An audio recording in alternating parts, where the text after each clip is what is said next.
42-এর লড়াইয়ে ঘাটাল থেকে আমরা একটু বসিরহাটের দিকে নজর রাখি, কারণ বসিরহাটে রেখার সমর্থনে প্রচার করলেন শুভেন্দু অধিকারী। গতকাল বসিরহাটে হেঁটে প্রচার করেন বিরোধী দলনেতা। হুড খোলা জিপে করে প্রচারে বেরিয়ে মানুষের আশীর্বাদ চাইলেন বসিরহাটের বিজেপি প্রার্থী রেখা।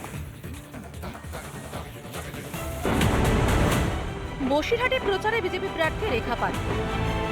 রেখার প্রচারকে ঘিরে মানুষের ঢল। প্রচারে উপস্থিত ছিলেন বিরোধী দলনেতা শুভেন্দু অধিকারী, সুব্রত ঠাকুর, অর্চনা মজুমদার।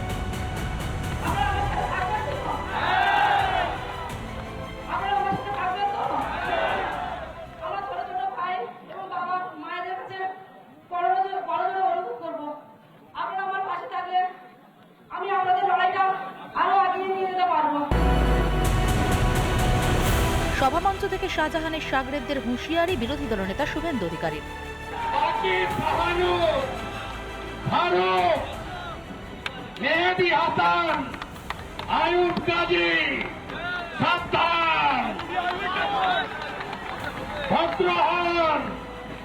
গণতন্ত্র মেনে চলুন। তাকি বসিরহাটে যত পুকুর বুঝিয়েছেন সব পুকুর আপনাদেরকে দিয়ে খোঁড়াবো। বিধানসভা নির্বাচনে মমতাকে হারিয়ে নন্দীগ্রাম থেকে জিতেছিলেন শুভেন্দু অধিকারী, আর এবারও লোকসভা নির্বাচনে জয় নিয়ে মমতাকে চ্যালেঞ্জ বিরোধী দলনেতার। আমি হিসাব নিতে জানি। আমি নন্দীগ্রাম করা লোক, লক্ষণ সেটকে হারানো লোক, মমতা ব্যানার্জিকে ওদের মালিককে হারিয়েছি আমি। হিসাব নেব শুধু নয়, সুদের সঙ্গে পেনাল ইন্টারেস্ট নিয়ে হিসাব নেব।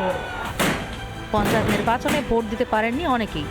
এবার সভা থেকেই শান্তিপূর্ণ ভোট হওয়ার আশ্বাস শুভেন্দু অধিকারীর। রেখার সঙ্গে সবাই আছেন তো? বাকি আছে, বুথগুলোকে দুর্গ করবেন তো? 6টা করে কেন্দ্রীয় বাহিনী প্রতি বুথে, আরো যা লাগে সব হবে। গুন্ডামি করতে দেব না।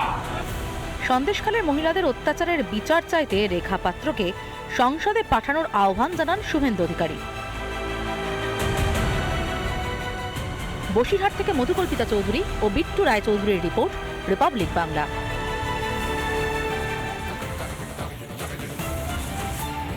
চলতে চলতে বলতে বলতে আমাদের এবার নজর থাকবে যাদবপুরের দিকে।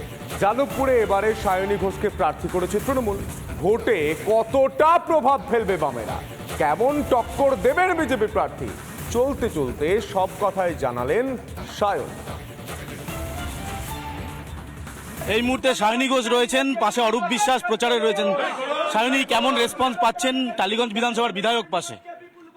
টালিগঞ্জ বিধানসভার বিধায়ক নিজে অত্যন্ত পপুলার মানুষ, এবং আজকে সেই অর্থে প্রচার শুরু করা হলো টালিগঞ্জে প্রথম, কারণ নানান বিধানসভায় যেতে হচ্ছে।